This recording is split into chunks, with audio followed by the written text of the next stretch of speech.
It is good to be back. We are in Bahrain and it's pre-season testing. One of the most exciting times of year if you're anyone like me. One of the most exciting times of year for the Tech Talk show. And pre-season testing is a little bit unusual in that it also serves the dual purpose as an unofficial car launch for this team, Red Bull Racing. The world champions did have a formal car launch in New York City, but they didn't exactly bring their new car to that race. And so the first day of testing is really the first chance anybody has had to look at the Red Bull. Problem with that is Max Verstappen is quite busy with his car at the moment, so we can't take too close a look at it at the moment, but we will take a really in-depth look at that car as the test goes on. But let's go work our way down the pit lane because there are some really interesting sights to see and a few trends that we're going to need to take a look at as we work our way along. One of them, which is a trend that I think hasn't been fully established yet, is seen down at Ferrari. But it's not a trend that was started by Ferrari. It's a trend that was started by Mercedes at the US Grand Prix last year at Austin. You saw those slot gap separators that Mercedes used on its front wing. Well, there was a lot of debate about the legality of them, and that debate about legality was all one of those crazy F1 arguments about wording in the regulations. The wording in the regulations said those slot gap separators, those little sticky uppy bits between the upper two wing elements, must be used primarily for a mechanical purpose, i.e. keeping those two wing elements separated. However, it did not say they solely should be used for that purpose, which means they could legally have had a second purpose, i.e. aerodynamic, and an aerodynamic part, an aerodynamic gain, and that's what Mercedes were trying to achieve. Now, the FIA apparently took a look at that and weren't convinced by Mercedes' argument on that part. Mercedes never really raced the part, never put it into a competitive session, and by the time the team reached the Mexican Grand Prix, they'd removed those parts from the W13 altogether. And everybody just assumed that the parts had sort of been ruled out, they weren't really legal. Mercedes said the reason they took them off is they couldn't really bother to have the argument, and that was live on F1 TV. So when Ferrari launched their new car this season, a few people were surprised to see those very same slot gap separators on the Ferrari front wing. Well, there have been some rule changes over the winter, and the reference in the rules to say the primary purpose of those slot gap separators must be mechanical, well, that's been deleted. It just says the purpose of the slot gap separators is mechanical, which means that essentially if there is a secondary or a tertiary purpose to those slot gap separators, well, that's fair enough. Something else Ferrari have introduced, I think maybe late last year, but it's the first time I've had a good look at them in the pit lane. And this is something McLaren introduced and has now become a trend up and down the pit lane. You can see down here, Ed. Have a look at the wheel gun that Ferrari are using. They've got those LED indicators around the collar of the wheel guns. Now, that's not just being used now by McLaren, who introduced that concept this time last year. Ferrari now have that on their wheel guns as well. All made in Italy, these wheel guns, which is pretty common up and down the pit lane, mostly made by the same company, but all heavily modified by the teams. As you can see, a little cavallino, a little prancing horse on each of these wheel guns. They make it very much their own down here at Ferrari and on every single team. Mercedes is, as ever, a massive talking point. The Mercedes team has gone a completely different direction with their car this season. It doesn't look like quite anything else. Not just because they've basically stripped off all of the paint in a sort of reverse silver arrows and built a black arrow just to save weight. Formula One car paint weight is sometimes up to 6 kilos in total. What I wanted to look at, though, today was the front wings. Now, if you just have a zoom in underneath on the front wing end plate where it says Ineos, underneath the Ineos section, you can see some 3D printed parts. You can see those grey 3D printed winglets just sticking out from the interface of the front wing. Now, that's something that I think has taken a few people by surprise. We didn't realise that was legal, but I think Mercedes have spotted a little bit of an area of freedom in the technical regulations and found a way to not only reintroduce their cutaways in the end plates with little linkages that just keeps it legal, but they've also got these little winglets pointing on the inner face. And the other thing I wanted to take a really clear look at on the Mercedes was another big talking point, is the big hump behind the driver's head. Well, if you take a look at that from the right angle, you'll see that the shape of that part looks very much like the Ferrari F175 side pod solution. Now, I've got a little working theory that Mercedes have created this shape on the side of their cars to reduce drag overall. It is a working theory, the team haven't confirmed it, it is something I have just worked out myself. But a question that a lot of people have been asking is, what is under those big humps? Well, the answer is quite simple. Nothing. It's purely aerodynamic. There is a little bit of the top of the engine that creates a small bulge, but this bulge is far, far bigger than that. And this is all about the aerodynamic development of this very interesting Mercedes. They retain their zero-pod concept, though slightly different. They've made the side pod ducts, rather than triangular as we saw last year, they're rectangular. As you can see, they've got a few airflow sensors in them at the moment, which they're looking at, just to see how they perform out on track. But this is a hugely interesting Grand Prix car. Last time Mercedes were painted black, they were incredibly good.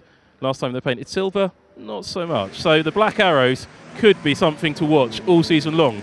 And the last point on the Mercedes, just take a look at the front wing. The real surprise to me for Mercedes is they have not introduced those slot gap separators that Ferrari have. And it's a bit of a mystery to me why they have not done that.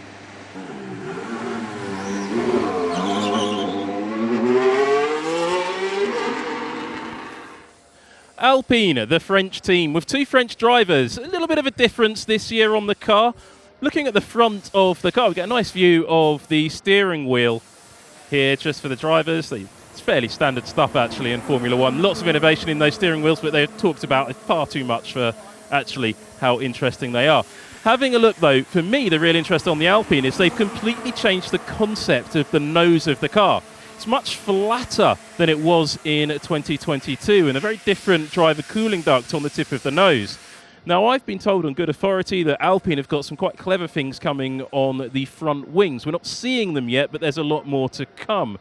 So I think there's a lot more discussion to be had about this particular Grand Prix car a little bit later in the season. Just one thing to notice as you look further along the back, you can really see the scalloping along the side of those side pods, that they're following this trend of having a very deep, very steep downward ramp alongside the chassis from the cockpit back right down to the floor of the roof of the diffuser, with a big hump on the side of that side pod. Now, this is something that Pat Simmons will find quite familiar looking back at the Benetton B195 and the very, very suspiciously similar Ligier of the same year, 1995. And he talked about that in pre-season testing last year.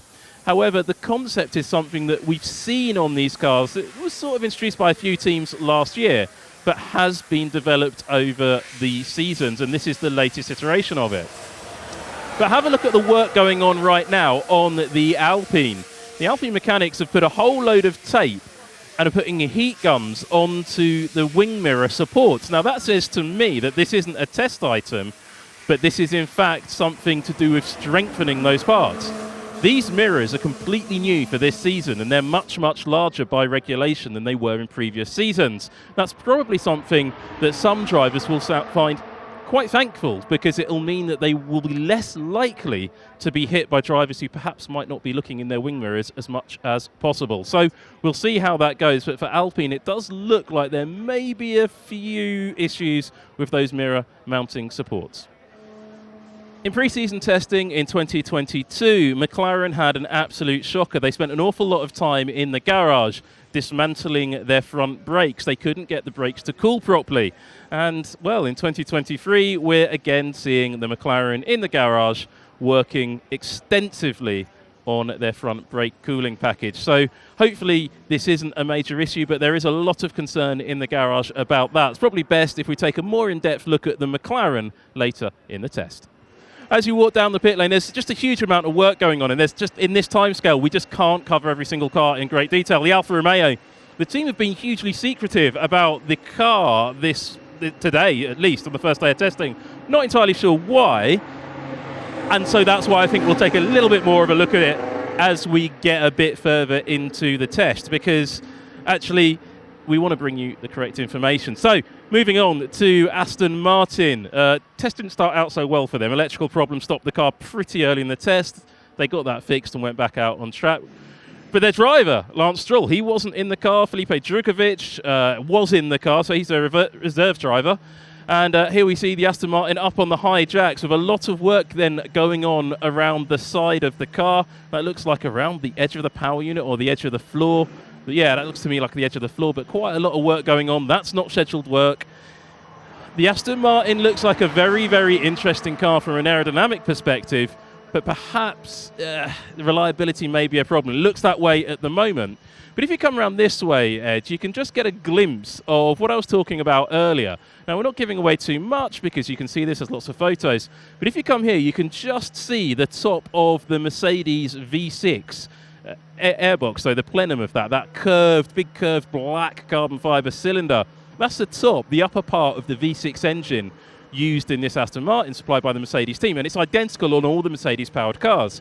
So if you think back to that big bulge on the side of the Mercedes, you will quickly realise that bulge has absolutely nothing to do with housing the engine, as some people have speculated. So a few troubles for Aston Martin. Another car we're going to need to take a bit more of a detailed look at later in the test. Well, I've skipped the Haas team just for now because the car left the garage just before we got there, and there's something really interesting on that car I want to show you all. But we're going to come down to Alfa Tauri. Now, the Alfa Tauri, like Red Bull, didn't really do a proper launch, so today is really the first chance we get to see the new car out of Red Bull's other team, the Italian team. Like the Red Bull, it is Honda-powered, but there's some really interesting details on this car I want to draw your attention to. First of all, take a look at the nose. Have a look at this little knacker-style duct on the tip of the nose. Now, that may look extremely familiar, and it should do, because that's pretty much straight out of Ferrari's playbook from last season. Think back to Ferrari, they've moved away from this solution, but Alfa Tauri clearly having taken inspiration from it. Another detail that I found quite surprising about the Alfa Tauri. Now, Alfa Tauri have a technical partnership with Red Bull Racing, it's no secret, and that means they buy quite a lot of parts from their big sister team. And that includes a front suspension. However, Alfa Tauri have decided to stick with a pushrod front suspension layout, which means I think some of those internal components that Alfa Tauri are using on this car can be traced all the way back to the 2020 or even the 2019 Red Bull, which is actually quite a surprise. I expected Alfa Tauri to copy Red Bull and go for a pull rod front suspension, but they haven't done that. They've gone their own way, separate to the Red Bull team. But some things on the Alfa Tauri do remain absolutely the same as the Red Bull, and there's one significant change. If you look, and it's not very clear to see at the moment because the car's got its cooling fans in, but you can see the blower going into the roll hoop airbox on the car. Well, that airbox has been completely redesigned and reshaped from 2022. It's the same story on the Red Bull. In fact, the Red Bull is almost identical in design in that area to the Alfa Tauri. And that says to me that Honda has taken a look at its inlet tract and has revised the design of it slightly, possibly to find a bit more performance, possibly just to help installation, not quite sure. But both the Red Bull and the Alfa Tauri have got this same roll hoop airbox in exactly the same new design, and they've moved away from what both teams have been using for quite a few years. So that's quite a significant change for this team. Another little subtle detail just above the mechanics working, behind the Orlen branding and just the bottom corner of the Orlen branding, you can see a little wire linking different sections along the floor edge. Well, that wire is there solely for the reason of legality. Mercedes introduced this legality wire late on in last season and were able to take advantage of a few bits of dimensional regulation, which meant that wire just kept it within the rules. Well, Alfa Tauri, taking notice of this, have clearly introduced the same concept for themselves along the edge of their floor. Very neat, very clever little bit of engineering, but a lot of inspiration on the Alfa Tauri, some of it coming from other teams. We're going to be talking a lot about aerodynamic testing restrictions over the next few days and probably over the first part of this season. And what that means is essentially, and in very simple terms, is that the team that finishes last in the Constructors' Championship has the most wind tunnel and CFD allowance on the grid. Well, that year it is the Williams team. Now, the Williams car is out on track. I think Alex Albon is at the wheel. There is another Williams car, another Williams FW45, tucked away on the other side of the garage. You can just see it under a dark blue cover on the far side of the garage. That's the second car that will be used in the Bahrain Grand Prix, but it's all covered up, and the work on that will start probably on the third day of this test, and they'll spend the break between the test and the race building up that spare car, or that second car, and there may well be a monocoque in a box somewhere out the back of the garage if they finish the third monocoque in time for the start of the season. I think with the similarity of the 2022 Williams monocoque and the 2023 Williams monocoque, I'm pretty sure that's what they will have done. But Williams should be expected to deliver some pretty impressive results at the start of this year, because they have had so much more wind tunnel time than, say, Red Bull, who have by far the least. So that could have a major factor on the start of the season. The Haas F1 team caused a bit of a stir last year when they turned up with a really competitive car after not having a huge amount of success in recent years. The reason they had that was a big amount of aerodynamic innovation on the car, because they had more wind tunnel and CFD time than anyone else. Well, that tradition is continuing with the Haas F1 team. Now come and have a look at the front wing here of the new Haas VF23. And just down there on the inside of the front wing end plate, you've got two little winglets. You can actually see it really clearly as they push the car around. Now these winglets that come inside from the front wing end plate are something that is really, really new to the cars. It's, I think, a big area that a lot of teams are going to want to exploit. And the Haas team have really jumped on, well, kind of led on the bandwagon on this, and I think a lot of other teams will be imitating this really interesting feature of the Haas car. Now, the Haas F1 team is a bit of a mashup of different teams. Now, you've got the Haas organisation itself, which had bases in North Carolina, in the States, as well as in the UK. But also the manufacturing, or a lot of the manufacturing on the car, is done at Dallara in Italy. And if you know the name Dallara and you can't place it well, they build all the Formula 2 cars, all the Formula 3 cars, a lot of cars that race at Le Mans, all of the Indy cars. They're probably one of the most successful and biggest race car constructors in the world. So the Haas car is yet another product from that team. And I think that this year's Haas has a lot of just little subtle details, like these details on the front wings, that will give it quite a significant performance boost at the start of the season. And the other one I wanted to bring your attention to is just look alongside Kevin Magnussen's name on the TV monitor there, and you can see the rear view mirrors. Underneath those rear view mirrors, you've got two little drop-down elements. Now, these elements are something that Ferrari first introduced last year. Well, Haas are unashamed about taking significant input and influence from the Ferrari team. Let's not forget, almost all of the mechanical components on this car are identical to the mechanical components on the works Ferrari, packaged into a Haas chassis and various other bits of their own work. All the aerodynamic work is their own by regulation, but there's nothing wrong with taking a bit of inspiration. So they've done that with the mirror concept, but they've taken it to a little bit of a higher level and given it a bit more iteration, a little bit more development, and it's quite advanced. And let's not forget, those mirrors are significantly bigger than they were in previous years. And as Magnussen's television is removed, not sure what he was watching, his favourite Danish soap perhaps, you can see the really scalloped side pods that Haas first introduced last year on the VF22. Well, they've continued the concept, also albeit in a slightly different form, on this new car. And I think that's something that a lot of teams will be taking a look at as well. So the Haas car, for me, is one of the ones that really cars to watch at the start of this season.